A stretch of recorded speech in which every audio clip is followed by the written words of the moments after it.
Nesse programa especial, a gente dá início à apresentação de uma série com 5 reportagens para contar a história do ensino superior em Passo Fundo.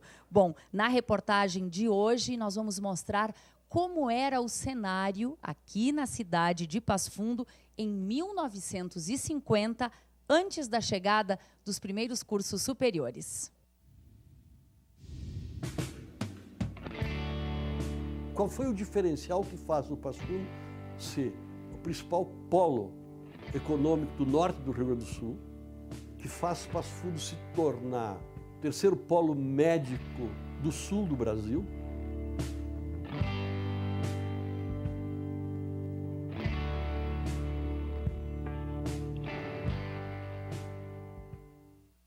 Uma instituição, Universidade de Passo Fundo.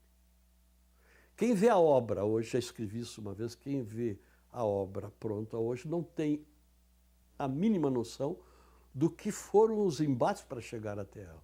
No início dos anos 80, eu participo da base planejamento que faz planos diretores, a vinha fazendo planos diretores. E nas minhas mãos cai um exemplar todo arrebentado do primeiro plano diretor de Passo Fundo, que datava de 1954. Mas o documento trazia uma informação que eu nunca mais esqueci, que era valiosa. Em 1954, o PIB agrícola de Erechim, então distrito de Passo Fundo, era maior que o PIB agrícola de Passo Fundo. E o PIB industrial de Carazinho, que tinha sido distrito de Passo Fundo, era maior que o PIB industrial da cidade-mãe. Os dois municípios estavam se desenvolvendo a mil, crescendo a mil. O que acontece de diferente que os dois aparentemente reduzem o seu ritmo de crescimento e Passo Fundo explode?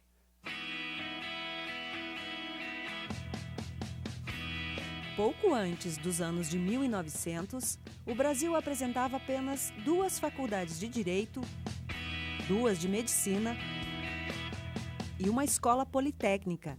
A iniciativa privada entre os anos de 1891 e 1937 deu um novo ritmo para a abertura de escolas superiores. Foram criadas 31 instituições. O Rio Grande do Sul ocupou um papel importante neste processo. Foi o estado a implantar a primeira universidade longe do centro do país. Mas o trabalho de interiorização do ensino superior demorou um pouco mais. Só teve expansão no início da década de 1950. Passo Fundo também queria ter escolas superiores, e o movimento começou por volta do final da década de 1940, início de 50. Muitas pessoas trabalharam direta ou indiretamente para que o ensino superior fosse uma realidade no município. Naquele tempo, a interiorização do ensino superior era uma novidade.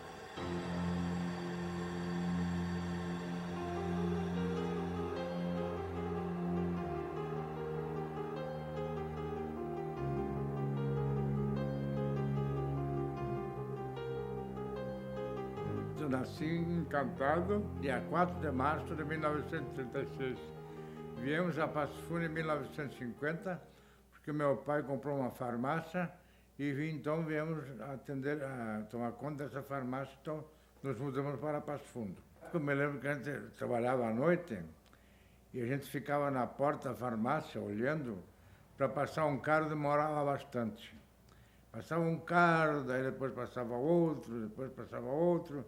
Então era uma cidade muito parada naquela época. E foi estudar onde? No Colégio Conceição. Naquela época não tinha ensino superior, né? E eu não tinha condições para ir estudar em outro lugar. E foi uma sorte também que abriu o ensino superior aqui em Passo Fundo, que eu pude estudar aqui. Quem deu muita força para a criação da universidade foram as escolas secundárias de Passo Fundo.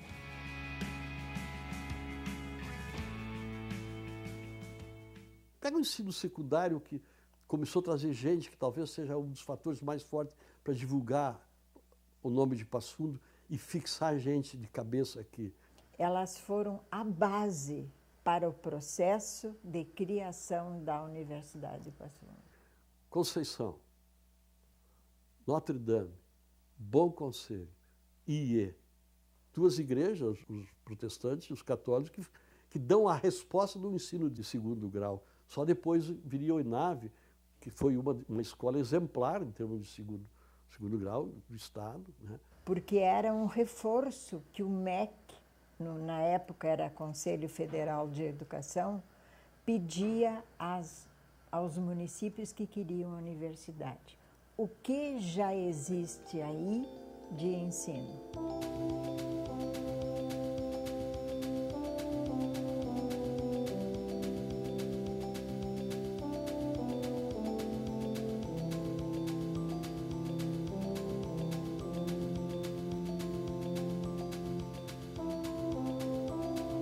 Realmente havia um anseio na cidade, as elites intelectuais, econômicas, políticas se preocupavam com isso desde a década de 40 e tinham o anseio de estabelecer em Passo Fundo pelo menos algumas escolas de curso superior.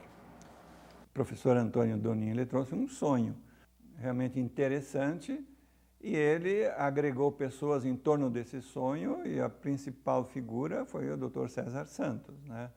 E que realmente começou a movimentar essa ideia e tentar transformar esse sonho num projeto de pés no chão, criar realmente curso superior, né? Para que esse movimento se desenvolvesse, se ampliasse e que, afinal, tivéssemos as nossas faculdades. O que custou muito no início, realmente, pela falta de objetividade acadêmica, né? Porque todos eram advogados ou médicos e não tinham essa experiência universitária, né? E como os líderes da sociedade pró-universidade, liderado por César Santos, tinham um vínculo muito forte com o PTB, entende, com Getúlio Vargas, e pretendiam fazer efetivamente uma universidade. Isso levou tempo até se tomar consciência de que era necessário começar com cursos, né? Até Getúlio Vargas, né, dá a lição para eles, vamos pensar primeiro criar condições para um curso superior, depois pensemos numa universidade. Então, em 56 foi aprovado, né, o curso, tanto pelo ministro como pelo Conselho Federal de Educação. Assim nasceu, vamos dizer, o curso de Direito, base fundamental para a criação de uma universidade. Agora, então, podemos falar um pouco do início do consórcio universitário católico. Se formatou a ideia através de várias instituições de Passo Fundo. A diocese, os padres da Sagrada Família, os irmãos maristas e as irmãs de Notre Dame. Quando esteve presente aqui o presidente da República, o Kubitschek, né, esteve aqui, o Dom Cláudio pegou o projeto com os 3 cursos e entregou a ele, e ele imediatamente encaminhou, e naquele mesmo ano, 56, foi aprovado, veja. O que é importante sempre, a competência de quem redige um projeto, né?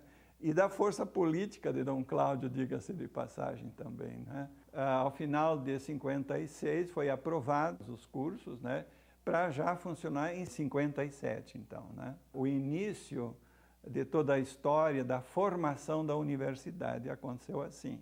É fácil botar Passo Fundo no mapa do Sul, dos 3 estados do Sul, e pegando o Oeste. Era um vazio. Cabia aqui uma instituição superior. O Estado não veio dar. A comunidade de Passo Fundo, com a ajuda da comunidade regional, porque muito advogado de algumas cidades próximas, médicos de cidades próximas, filósofos de cidades próximas, vieram ajudar na instituição. Ela faz a diferença, com certeza absoluta. A região de Passo Fundo, a parte do estado de Santa Catarina, o sudoeste do Paraná, foram estados que ajudaram na criação e no questionamento da universidade. Uma coisa é o norte do Rio Grande do Sul, nem falo em Passo Fundo, antes da UPF, e a outra é bem diferente depois da UPF.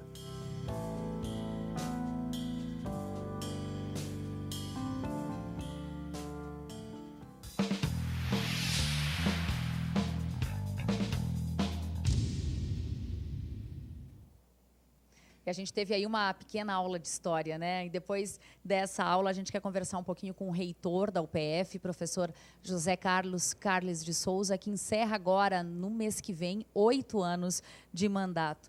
Professor, que momento é esse que a UPF enfrenta em seus 50 anos?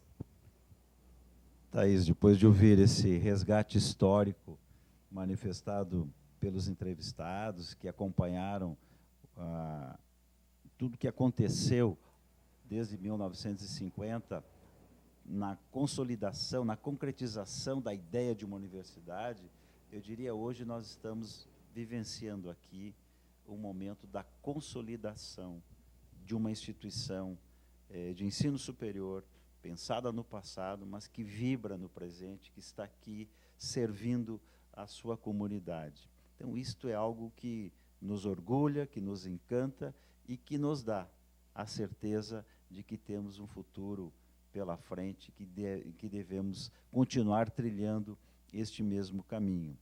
Quando nós fazemos, Thaís, uma avaliação desses últimos anos que vivemos aqui no cargo de reitor da Universidade de Passo Fundo, se pudéssemos sintetizar isso tudo numa única palavra, eu diria que o sentimento de pertencimento a essa instituição é o que encanta todas as pessoas que estão aqui.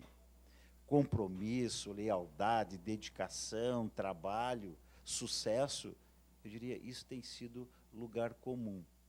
Mas aquele sentimento que todos nós levamos de pertencer a esta instituição, pertencer à universidade, isso é algo que transcende a tudo aquilo que nós fazemos aqui, que os cargos são passageiros. Mas esse sentimento de pertencer à UPF, isso vai conosco, fica para sempre. Professor, o senhor já está pensando que a partir aí de 21 de julho o senhor não tem mais a função de reitor aqui na universidade. É preciso pensar no passo seguinte a ser dado. São novos desafios, mas eu tenho absoluta certeza de que a universidade fica muito bem. Nós teremos aí uma nova gestão liderada pela professora Bernadette e que tem uma proposta de elevar ainda mais a universidade para um patamar muito superior ao que ela está hoje, pela visão que tem, pela forma do envolvimento com a comunidade, que é um dos aspectos talvez mais importantes de uma instituição como a nossa, de ter esta relação muito próxima com a comunidade, e isso eu tenho absoluta certeza, a firme convicção de que vai ser mantido, que vai continuar sendo desenvolvidas todas as atividades, olhando para a comunidade. O que ela precisa? De que modo que a universidade pode estar envolvida com ela? De que modo que a comunidade pode estar aqui dentro da universidade? Então, acho que isso é um sentimento muito bacana, né, que nós temos aí certeza de que vamos estar em outro espaço, talvez, mas assistindo e aplaudindo as permanentes conquistas da nossa universidade. Bom, o senhor se formou aqui, o senhor fez o curso, a faculdade de Direito, o senhor aqui conheceu a sua esposa, o senhor foi diretor desta unidade por 8 anos, foi professor, reitor por 8 anos. O que mais o senhor deseja para essa UPF que é tão importante na sua vida pessoal também? A minha história com a universidade vem de longa data, né?